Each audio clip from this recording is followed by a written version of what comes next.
Frère Branham appelle ça, Frère Franck appelle ça, c'est un vœu pieux. C'est votre propre sanctification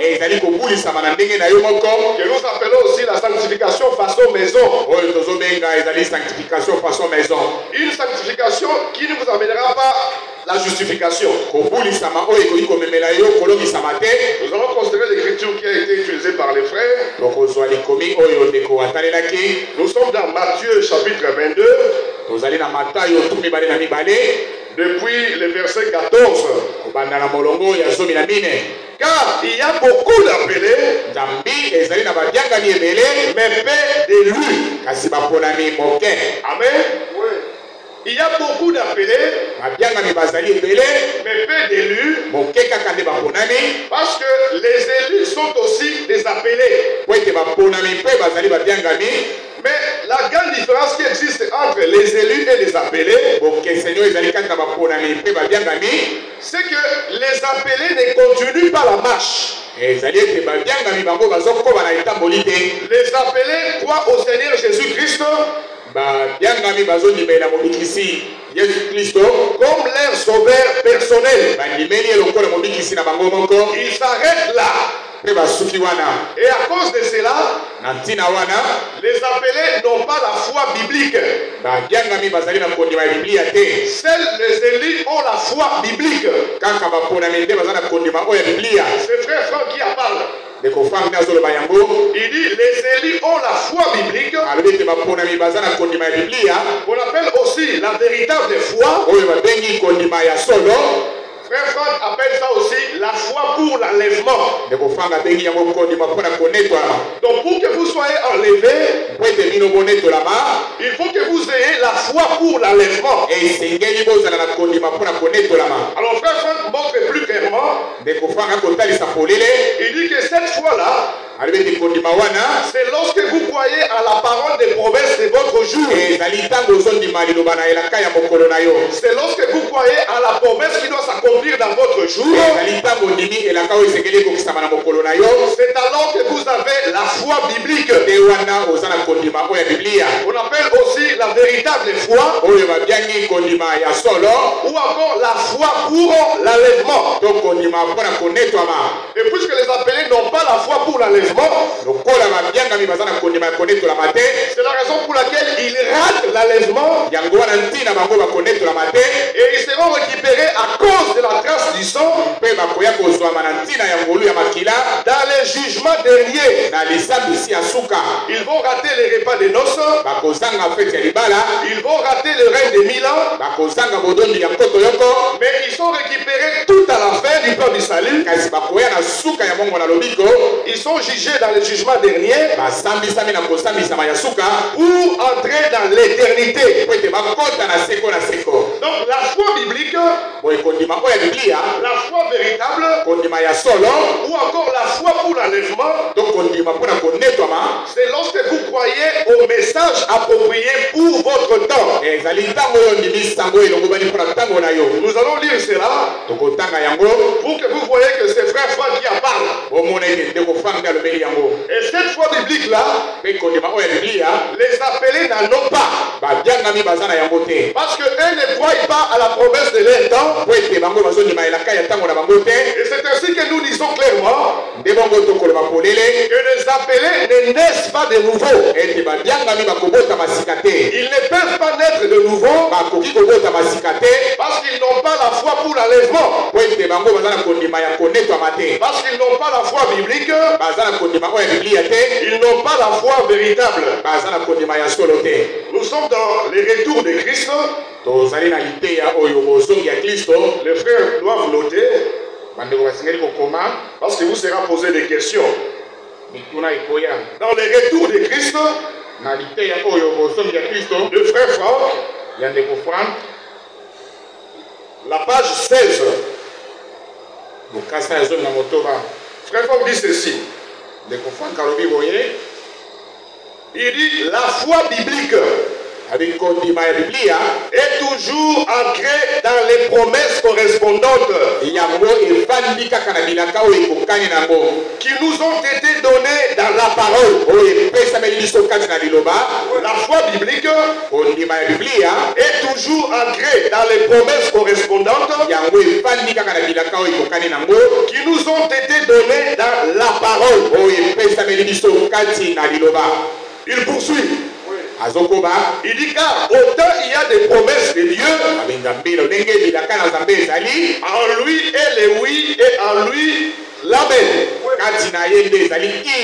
Amen. À la gloire de Dieu par nous. Il cite 2 Corinthiens 1 verset 20.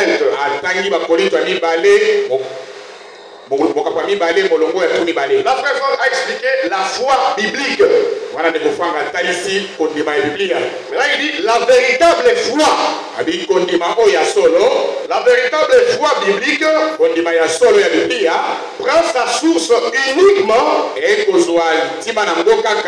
dans la prédication conforme aux Écritures. Il lit Romains 10 verset 17.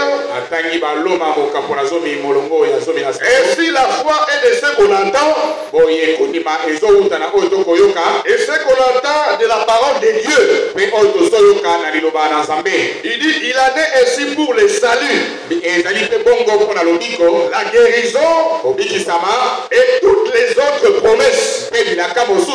Mais là où nous voulons en venir, c'est ici. Il dit, et il en est également ainsi pour la foi en vue de l'enlèvement. Si vous souhaitez avoir la foi pour l'enlèvement, il dit la foi pour l'enlèvement, elle vient du message approprié à ces temps-ci. Il ajoute, il dit de la parole révélée qui produit l'attente et l'expérience. Très fort. Lorsque vous lisez dans les retours du Christ, à la page 16, à la page 17, Frère Franck continue à montrer plus clairement que seuls les élus ont la foi biblique, la véritable foi, et il montre encore plus clairement que cette foi-là, c'est toujours en fonction de la promesse. La promesse qui doit s'accomplir dans votre temps. Il dit ceci, à la page 17. Il dit, en est s'opère une circoncision du cœur. Il parle des élus. Il dit, en est s'opère une circoncision du cœur. Et ils reçoivent en eux la substance divine. Mais c'est quoi la substance divine? Frère Franck dit, c'est-à-dire la parole promise pour ces temps. Amen. Amen.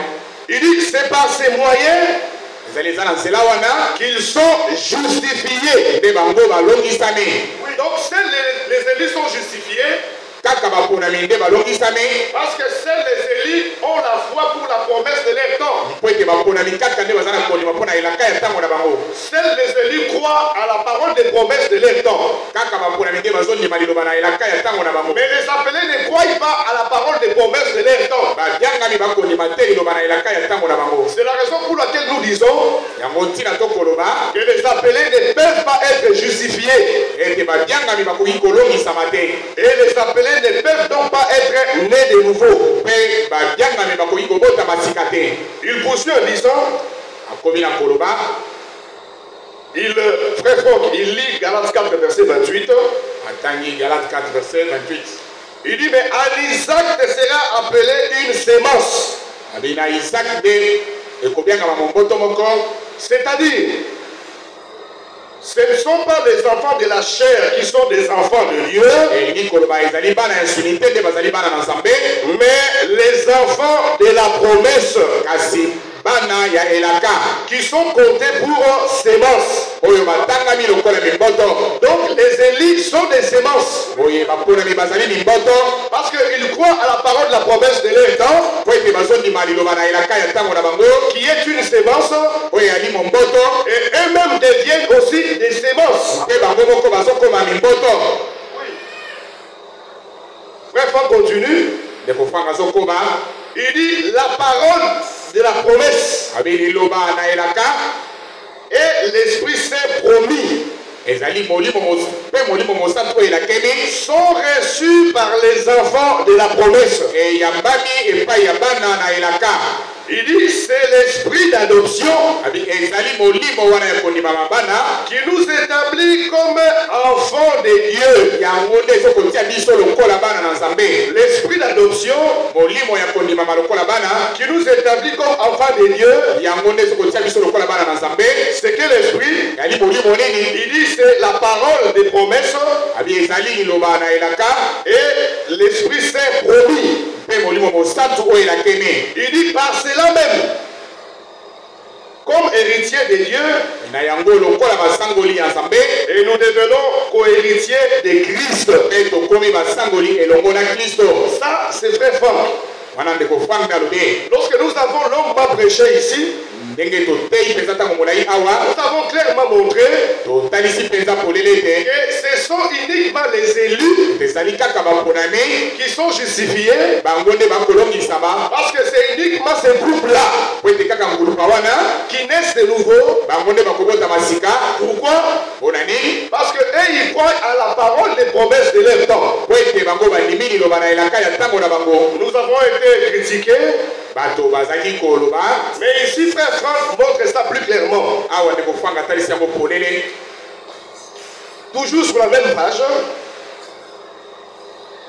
frère Franck continue, il dit ceci. Il dit, beaucoup de croyants expérimentent une onction de l'esprit. L'onction de l'esprit, mais qui n'est pas le baptême du Saint-Esprit. Il dit, ils peuvent se glorifier de grandes choses. Cependant, ils suivent malgré cela leur propre chemin. Et ne se laissent pas amener à être en accord avec la parole. Là, ce sont les appelés. Ils ont l'onction de l'esprit, mais ils ne se laissent pas conduire par la parole. Ils ne se laissent pas amener à être en accord avec la parole. Frère Franck appelle de telles personnes des insensés. Il dit de telles personnes sont des insensés, car elles demeurent dans les traditions auxquelles elles sont habituées. Et ces personnes-là passent à côté des promesses données à l'Église pour cette époque. Vous voyez que Frère Franck insiste pour ce temps, pour cette époque. Il dit par cela, elles rendent elles-mêmes témoignage qu'elles ne peuvent avoir aucune part à l'action de Dieu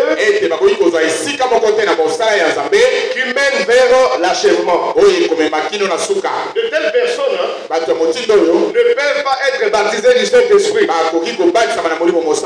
C'est comme ça qu'ils commencent à fabriquer elles-mêmes leur baptême du Saint-Esprit. Frère Franck dit de telles personnes, ils cherchent à tricher. Au lieu d'attendre que la promesse puisse s'accomplir, mais ils cherchent à tricher au sujet de la promesse. Vous allez voir que plus loin, Frère Franck montre encore plus clairement que le baptême du Saint-Esprit n'a pas encore eu lieu. Et que nous devons attendre. Il dit, ne peuvent pas avoir part à l'action de Dieu qui mène à l'achèvement.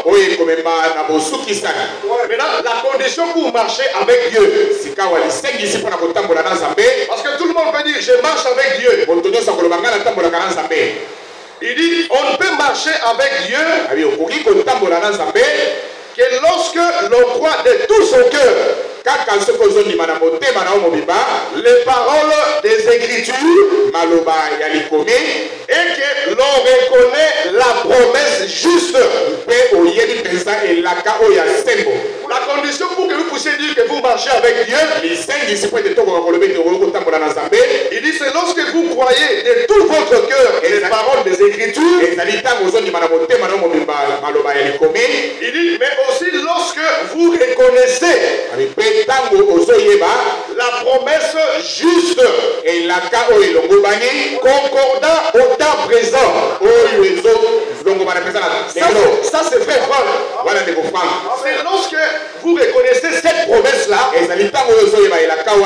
la promesse juste concordant au temps dans lequel vous habitez. Il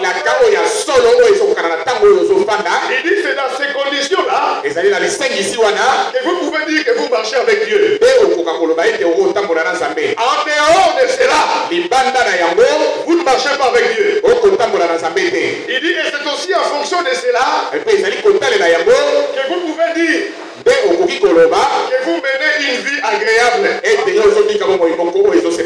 Il dit une vie agréable à Dieu n'est possible que là où existe un plein accord avec lui au moyen de l'esprit et de la parole. Amen. Amen.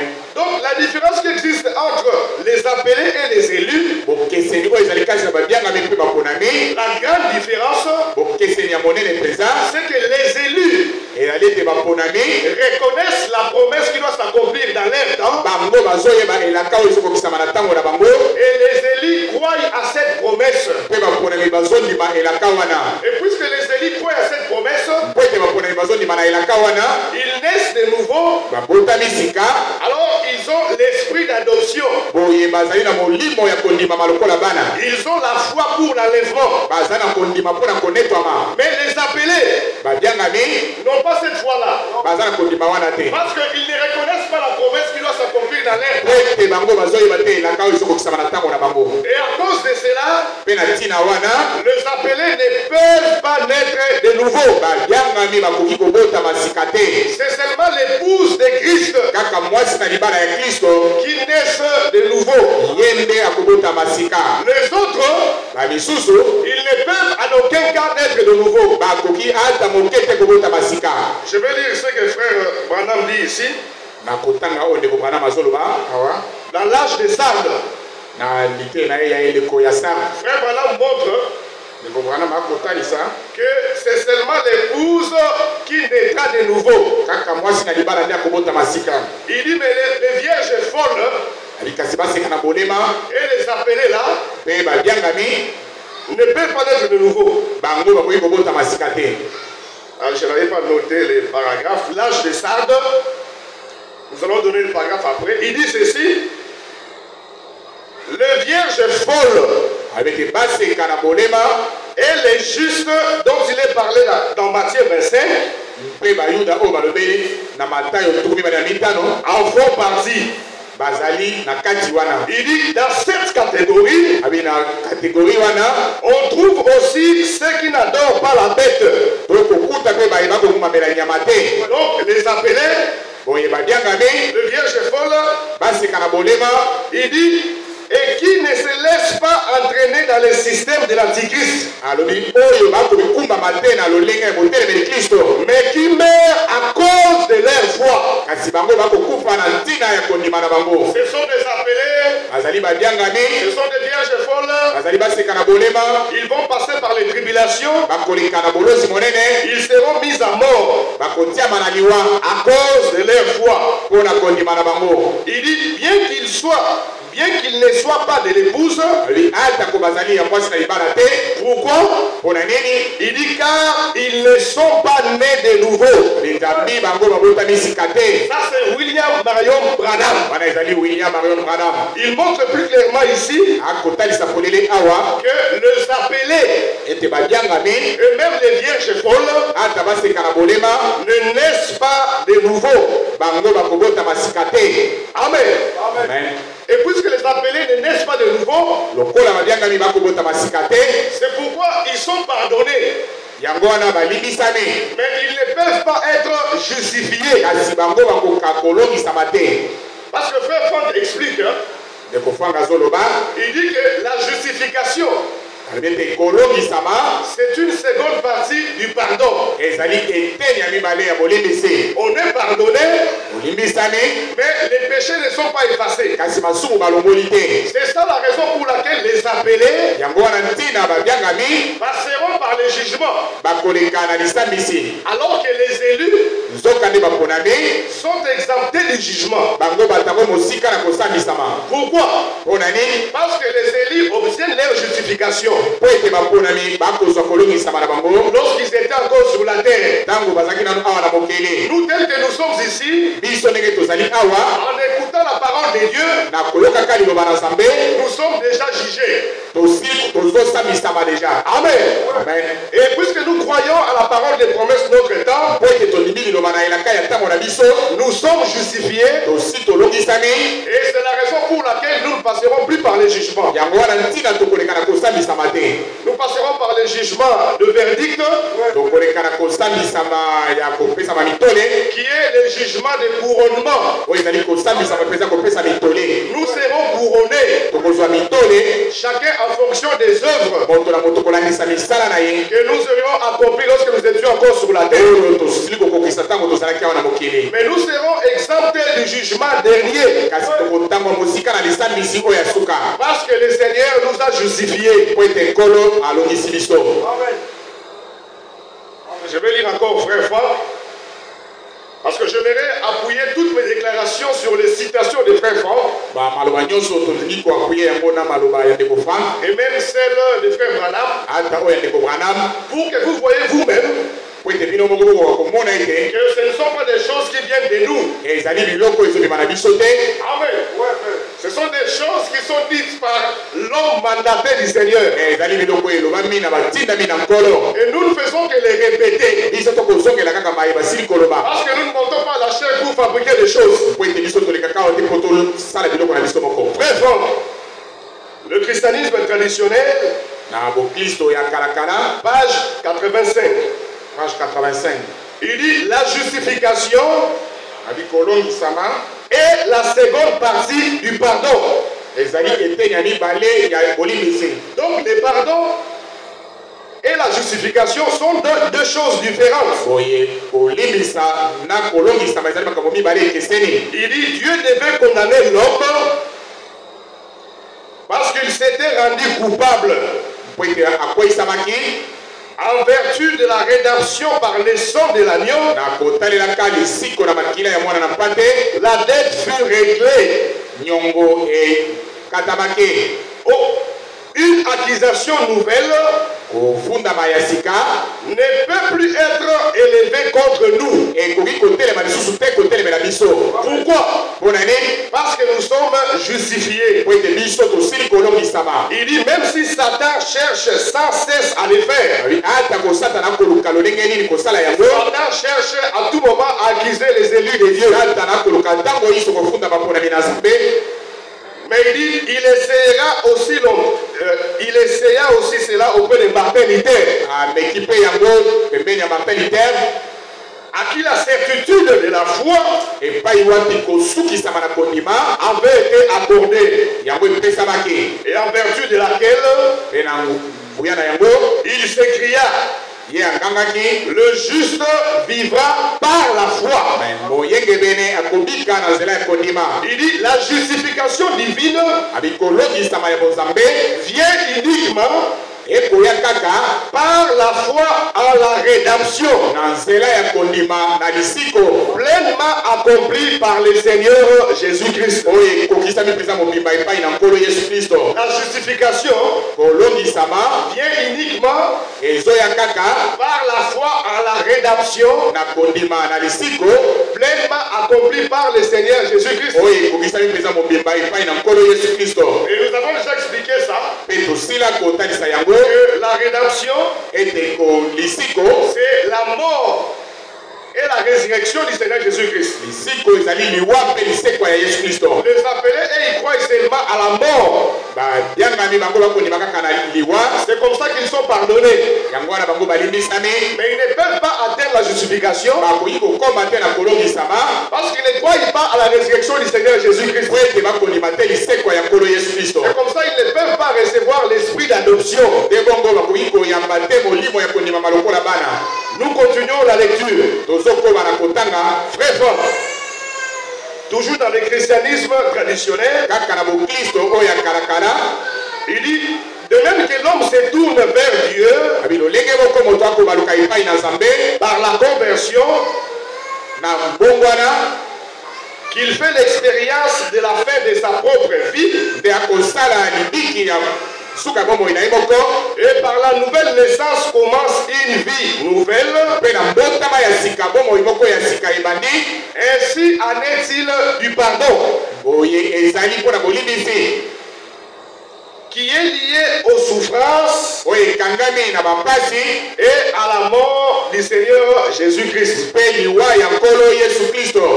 Frère Franck montre plus clairement ici que le pardon est lié aux souffrances et à la mort de Jésus-Christ. Il dit, mais la justification est associée à la résurrection et à la vie de Dieu, lequel a été livré pour nos fautes et a été ressuscité pour notre justification.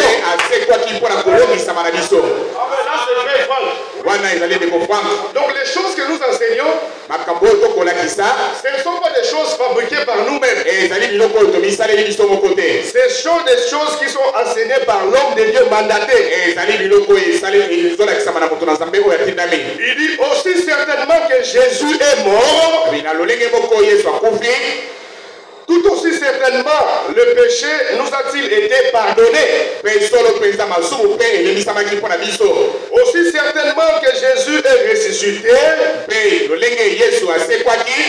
tout aussi certainement nous sommes justifiés.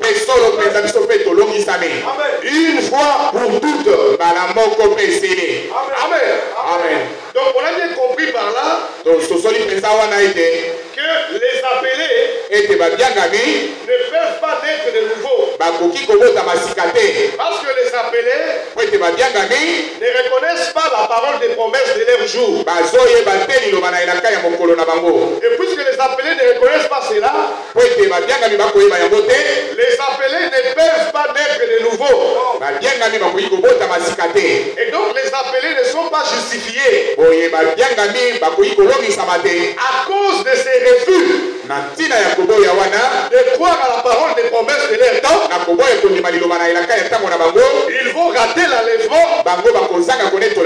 Ils vont passer par la tribulation. Et ils vont rater le règne des 1000 ans. Vous voyez l'importance de la promesse. L'importance de la nouvelle naissance. C'est comme ça que j'aime la chanson de Frère Gédéon sur la promesse. La promesse, c'est ça qui crée la différence entre nous les élus et les appelés. Amen. Amen. Alors il y a beaucoup de confusion sur les appelés. Pourquoi? C'est à cause des vierges folles. Parce que Frère Franck dit ceci. Il dit tous ceux qui ont part à la première résurrection, leurs noms sont écrits dans les livres de vie de l'agneau. Amen. Amen. Et Frère Franck cite 3 résurrections.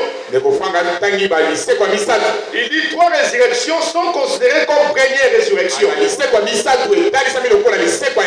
Il dit la résurrection de ceux qui avaient eu lieu lorsque Jésus-Christ était ressuscité. C'est la première résurrection. Il dit la résurrection qui aura lieu maintenant. Avant l'enlèvement, les morts en Christ résisteront premièrement. Frère Franck dit c'est la première résurrection. Il dit mais aussi la résurrection qui aura lieu avant d'entrer dans le millénium. Oh, dans cette résurrection-là, nous trouvons les 144 000 ainsi que les vierges folles. Et ça maintenant, ça crée une différence. Plutôt, ça crée une confusion dans la tête de beaucoup de personnes. C'est Frère Franck qui a dit ça. Nous allons encore lire. Aujourd'hui, j'ai noté beaucoup de citations pour que nous puissions lire. Et que vous compreniez que les choses que nous vous apportons ici, ce sont les choses qui sont enseignées par l'homme de Dieu mandaté. Dans Apocalypse, un livre scellé de 7 sceaux. Apocalypse, un livre scellé de 7 sceaux. À la page 111. Juste avant-dernier paragraphe. Quand vous êtes sur cette page-là, avant-dernier paragraphe. Frère Franck dit ceci. Il est nécessaire de faire ressortir clairement, encore une fois, la différence qu'il y a entre ceux qui sont inscrits dans les livres de vie et ceux qui sont inscrits dans les livres de vie de l'agneau. C'est vrai, frère. Il dit la différence qui existe entre ceux qui sont inscrits dans les livres de vie tout court et ceux qui sont inscrits dans les livres de vie de l'agneau. Il dit ceux qui ont part à la première résurrection, il dit qu'ils soient dans la Jérusalem céleste ou dans la Jérusalem terrestre, leur nom se trouve dans tous les cas dans les livres de vie de l'agneau. Et dans cette catégorie, nous trouvons même les vierges folles. C'est la raison pour laquelle notre bien-aimé frère Kakoul avait l'habitude de dire, notre frère Kakoul, il avait l'habitude de dire que c'est aussi une grâce d'être une vierge folle. Parce que ce n'est pas simple d'être une vierge folle.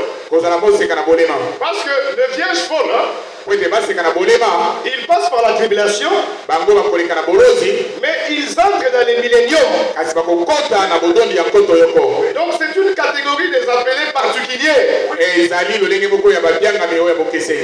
Elles sont différentes des autres appelés qui seront récupérés après le jugement dernier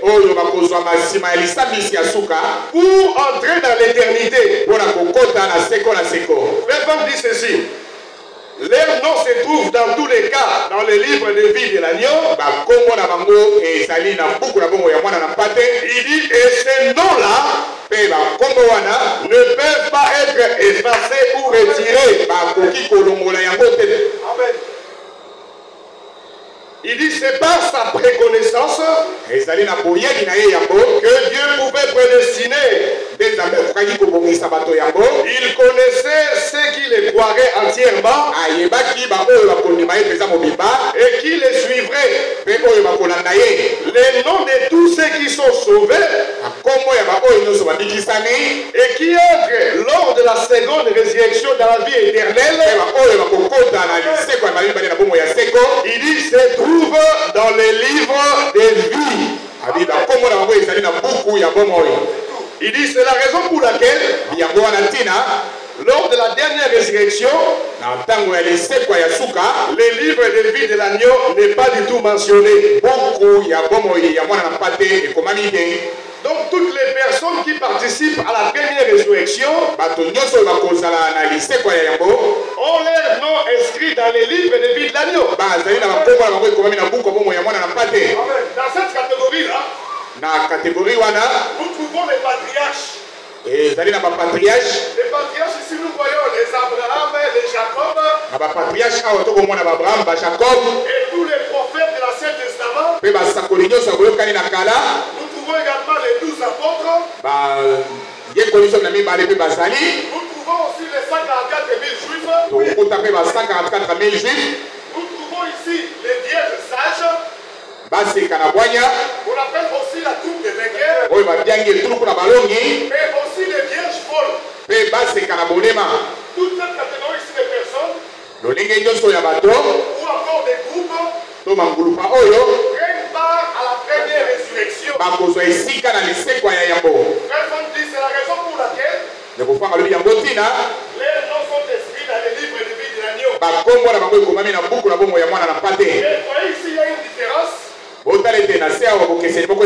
C'est que tous les prophètes de l'Ancien Testament,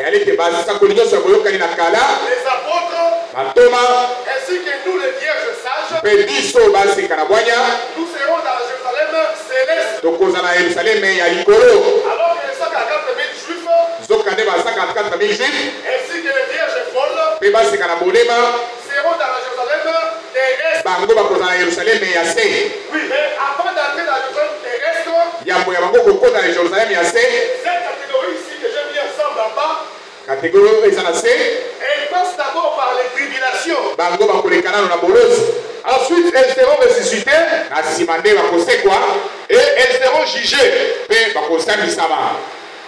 Et Frère Franck montre plus clairement. Frère Franck dit, elles seront jugées par nous. Oui,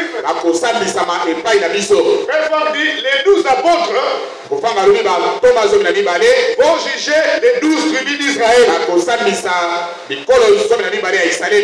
les hommes dédiés des nations seront jugés par la troupe des vainqueurs. Donc c'est nous qui allons les juger. Alors beaucoup de personnes, grâce à cette déclaration de Frère Franck, parce que les vierges folles sont des élus. Mais lorsque Frère Franck dit que les vierges folles sont des appelés, alors il pense que les vierges folles naissent de nouveau. Nous avons lu avec vous, frère Branham, dans l'âge des sardes. Il montre plus clairement que cette catégorie ne peut pas naître de nouveau. Amen. Ouais. Maintenant, j'avais une remarque à faire. Frère Branham dit, les vierges folles ici ne sont pas des mauvaises personnes. Non. Il dit, les vierges folles sont des bonnes personnes. Il dit, pourquoi? Elles vont croire. Frère Branham va plus loin pour dire que les vierges folles ne sont pas des incrédules. Il dit les vierges folles, lorsque vous lisez dans Matthieu 25, on n'aura pas le temps de lire tout ce que j'avais préparé, mais allez lire ça dans la prédication de Frère Franck qu'il a intitulé le 10 vierges et les 144 000 juifs.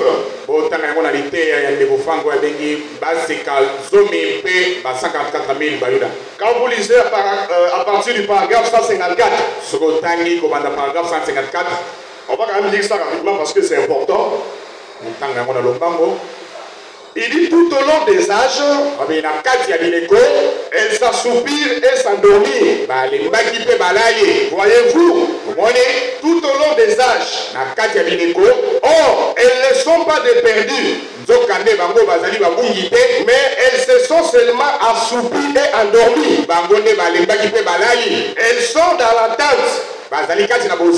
Vous voyez, on ne dit pas qu'elles sont mortes, mais qu'elles se sont assoupies et endormies. Au milieu de la nuit, on cria, voici l'époux. Allait à sa rencontre. Et toutes les vierges se réveillèrent et préparèrent leurs lampes. Alors les folles dirent aux sages, donnez-nous de votre huile, car nos lampes s'éteignent. Alors les sages répondirent, non, il n'en aurait pas assez pour nous et pour vous. Allez plutôt chercher chez ceux qui en vendent et achetez-ça pour vous. Frère Madame dit ceci. Il dit, excusez-moi. C'est votre parole qui parle. Il dit, excusez-moi, pendant qu'elles allèrent acheter, l'époux arriva et celles qui étaient prêtes entrèrent avec lui dans la salle des noces. Et la porte fut fermée. Plus tard, les autres vinrent. Les autres là, ce sont des vierges folles. Lorsqu'elles sont allées acheter, elles ont compris qu'elles ont raté. Parce qu'elles ne voulaient pas croire à la promesse de leur temps. Frère Madame dit, elles vont revenir et dire, Seigneur, Seigneur, ouvre-nous. Il dit maintenant, frère Madame, vous voyez, ce n'était pas des incrédules, c'était des braves gens. Des braves gens. Donc vous voyez que les vierges folles et même les 144 juifs, ils croient. Mais seulement en retard. Les 144 000 juifs, lorsque Jésus-Christ était sur la terre, lorsqu'on leur enseignait, on leur parlait du Messie, que c'est lui le Fils de Dieu, que c'est lui qui a accompli la promesse qui disait Dieu lui-même viendra pour vous sauver. Et ils ne voulaient pas croire. Mais ils vont croire à la fin. Lorsque l'épouse va monter pour aller dans la fête des noces, après 3 ans et demi, Jésus-Christ va descendre pour se présenter à leurs frères. Et ils vont maintenant croire. Et les 144 000 juifs seront justifiés, sanctifiés, et ils seront aussi baptisés du Saint-Esprit. À cause de cela, parce qu'ils ont cru mais en retard. Lorsqu'il fallait croire, et refusaient de croire. Mais ils ont cru en retard. C'est la raison pour laquelle elles vont passer par les tribulations. Ils seront mis à mort et ils seront jugés par les 12 tribus d'Israël. Et après ce jugement-là, ils vont entrer dans la Jérusalem terrestre. kokota na Yerusalem ya se. Et ça crée la différence yango ndezo pesa bokeseni entre les appelés, kati na babiangami, les élus, baponami, les 144 000 juifs, ba 144 000 juifs et les vierges folles. pe baseka na bolema. Mais aussi une précision Pe moi précision moko concernant les vierges folles. kotalelaka baseka na bolema. Les vierges folles, Baseka na bolema elles n'ont pas existé dans tous les âges. bango bazalaki te kati na bileko nyonso. Amen. Les vierges folles, Baseka na bolema c'est seulement en rapport avec le 7e âge. ezali kaka na kotalelaka eleko oyo ya sambo. C'est seulement en rapport avec les cris de minuit. ezali kaka kotalela konganga ya minui. Mais dans les autres âges, kasi na bileko mosusu et même dans l'Ancien Testament, ata na boyokani na kala on ne peut pas dire qu'il y a eu des vierges folles. bakoki koloba te ke baseka na bolema bazalaki kuna. Nous allons lire ça, kotanga yango là où, voilà, Frère Franck parle de ça.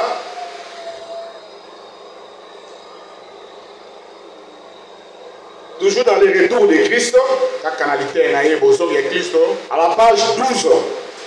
lokasa ya zomi na mibale. Frère Franck dit maintenant, juste avant le retour de Jésus-Christ, kaka yambo ya bozongi ya yesu kristo le message de la parole révélée sango ya liloba oyo emonisami qui a été confié au dernier ange messager oyo bapesaki mwaje ya suka momemi sango de Laodicée parcourt la terre. ya laodikia ekotambola mokili. Un cri retentit konganga moko ekoyula et ceux qui l'entendent mpe baoyo bazoyoka yango s'élèvent de leur sommeil balamuki na pongi na bango et préparent leurs lampes. mpe babongisi minda na bango. Il dit les vierges sages abi baseka na bwanya remplissent aussi leurs cruches d'huile. bakotondisa bambeki na bango na mafuta. Elles ont des choses, baza na makambo mibale la parole liloba et l'esprit. mpe molimo. Elles reconnaissent que le Seigneur amène son œuvre à son achèvement. ayebi ete nkolo akomema mosala na ye na suka nango. Elles prêtent l'oreille au message actuel. bakoyokamela na sango ya sasa hivi. Là, Frère Franck parle de vierges sages. wana ndeko fanga azolobela baseka na bwanya. Elles prêtent l'oreille au message actuel. bakoyokamela sango ya lelo. La parole prophétique pour ce temps. liloba na lisakoli mpo na ntango oyo. Parce que la parole prophétique, c'est ça la lampe. po ete liloba na lisakoli yango nde mwinda. Et vous faites bien de vous attacher à la parole prophétique e bokosala malamu kokangema na liloba na lisakoli à laquelle vous faites bien de prêter attention oyo wapi bokosala malamu mpona koyokamela comme à une lampe lokola na mwinda qui éclaire oyo ekongengisa dans un lieu obscur na bisika moko ya molili jusqu'à ce que le jour vienne apparaître tikilo ete mokolo eya kotalisama et que la lumière du matin luise dans vos cœurs. mpe mpole ya ntongo engenga na mitema na bino. Donc les vierges sages, boye baseka na bwanya Frère Franck dit, elles prêtent l'oreille au message actuel. bango bakoyokamela na sango ya lelo. La parole prophétique pour ce temps. liloba na lisakoli mpo na ntango oyo. Et se laisse préparer pour ces jours glorieux. mpe bakomitika kobongisama mpo na mokolo ya nkembo. Le vierge sage, baseka na bwanya elle se laisse préparer bazokomitika kobongisama pour ces jours glorieux. mpo na mokolo oyo ya nkembo. Maintenant, dans la lettre circulaire 57, na mokanda kotambola numéro 57 à la page 1, na lokasa ya yango Frère Franck dit ceci.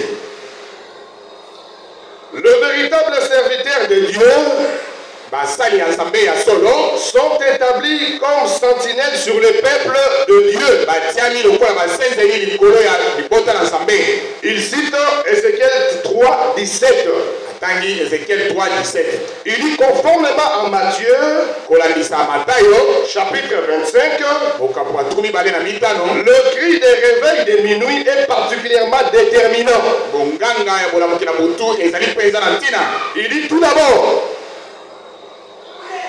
toutes les vierges s'étaient endormies. biyambolano baseka nyonso balalaki. Cependant, nzokande au milieu de la nuit, na katikati ya butu il se fit un cri. bonganga moko eyulabaki. Voici l'époux, tala ni mobali sortez à sa rencontre. bokendani na bokutani na ye. Mais la frère Franck dit ceci. Il dit la nuit est fort avancée et le grand jour s'est approché. Il cite Romains 13, verset 12. Il dit le temps du soir dans lequel la lumière est apparue se trouve derrière nous. Il dit l'heure de minuit est là. Chaque prédication, chaque lettre circulaire doit être comprise, acceptée et vécue comme étant le cri de réveil. Donc les vierges folles, ce sont des personnes qui ont reconnu le ministère de Frère Branham. Ce sont des personnes qui ont reconnu le ministère de Frère Franck. Ce sont des personnes qui écoutent Frère Franck. Elles lisent même les lettres circulaires. Mais qu'est-ce qui a marqué chez les vierges folles? C'est l'interprétation. Les vierges folles n'ont pas la vraie foi parce qu'elles vont refuser la parole des promesses. Elles n'auront pas la bonne compréhension sur la nouvelle naissance. Et à cause de cela, elles ne peuvent pas naître de nouveau. Elles sont des maldaises. Ce sont des prédicateurs qu'on appelle des menteurs. Comme nous avons l'habitude de dire que les mensonges dont parle la Bible, ce n'est pas en fonction de ce que les gens rencontrent. Oh non, dis-moi la vérité. Les mensonges conformes à la parole de Dieu, c'est enseigner des faux enseignements. Interpréter la parole. Amen. Mais nous ici, par la grâce de Dieu, nous recevons la pure parole,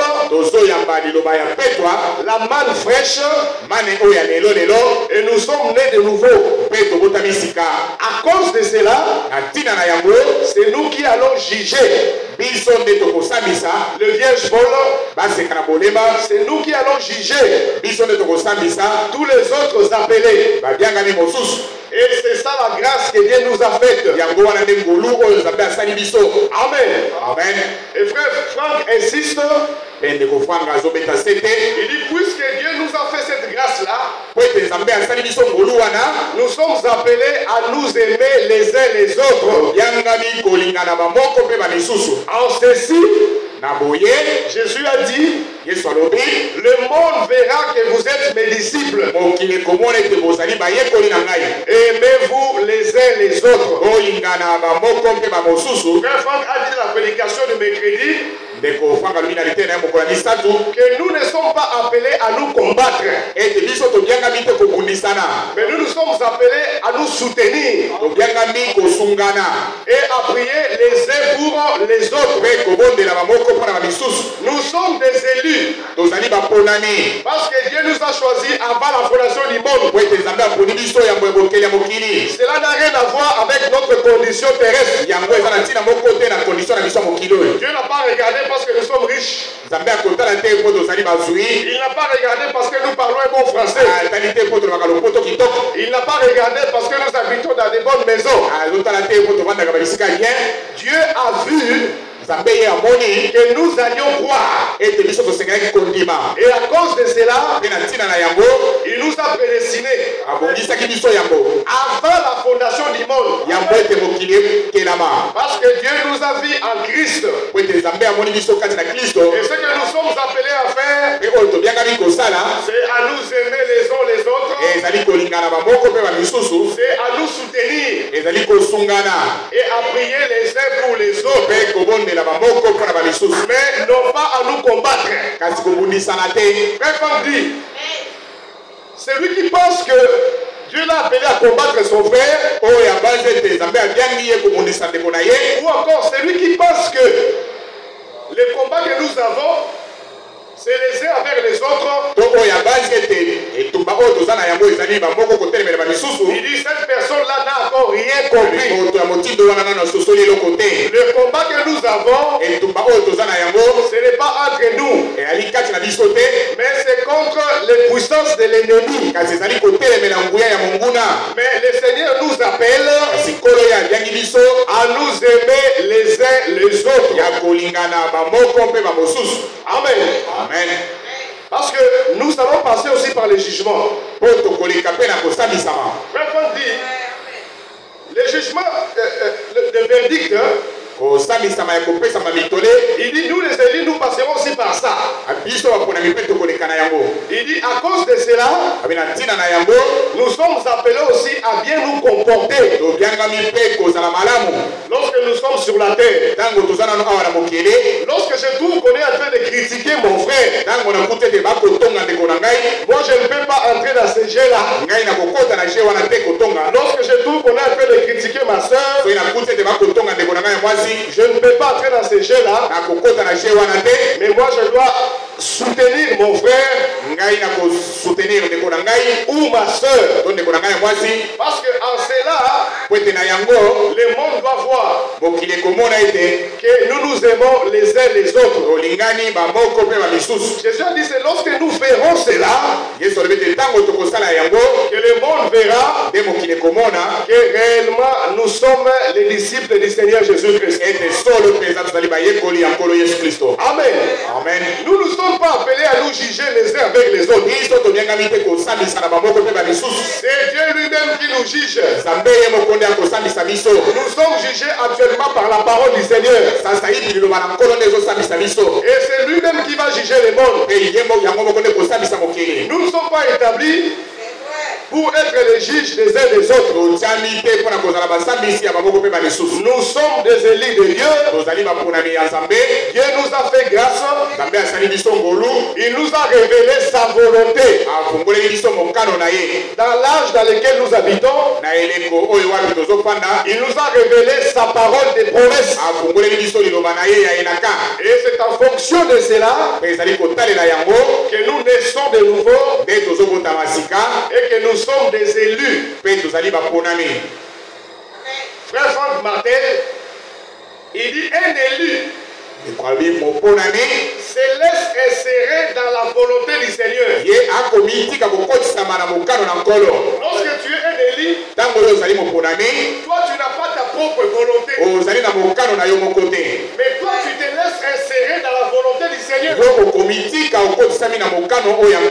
Tu restes soumis à ce que la parole de Dieu dit. On vous présente la parole. Vous dites non, moi pas ça. Même si la Bible dit ça, non, mais moi, non, pas ça. Un élu, puisque nous sommes des élus, nous sommes appelés à nous laisser insérer dans la volonté du Seigneur. Et plus loin dans cette lettre circulaire, Frère Franck dit que la foi sans les œuvres, ce n'est pas Frère Franck, mais c'est la Bible. Dans Jacques, la foi sans les œuvres, elle est morte. Montre-moi ta foi sans les œuvres, et je te montrerai la mienne avec les œuvres. Or, la foi sans les œuvres, elle est morte. Nous sommes appelés à manifester, à pratiquer les œuvres que Dieu lui-même avait préparées. Amen. Puisque nous sommes des élus, il y a des œuvres que Dieu lui-même a préparées pour que nous puissions pratiquer. Et c'est à cela que nous sommes appelés à pratiquer des œuvres de la foi, des œuvres qui ont été préparées par le Seigneur. Que le Seigneur vous bénisse richement. Je ne vous prends pas beaucoup de temps. Shalom. Shalom.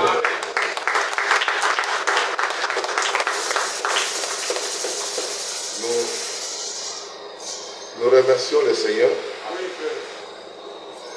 parce que sont des choses très profondes. Oui. On parle des appelés et des élus. C'est une écriture de la Bible. Les appelés sont beaucoup, mais les élus sont peu. Les appelés n'ont pas la vraie foi. Ils ont ce qu'on appelle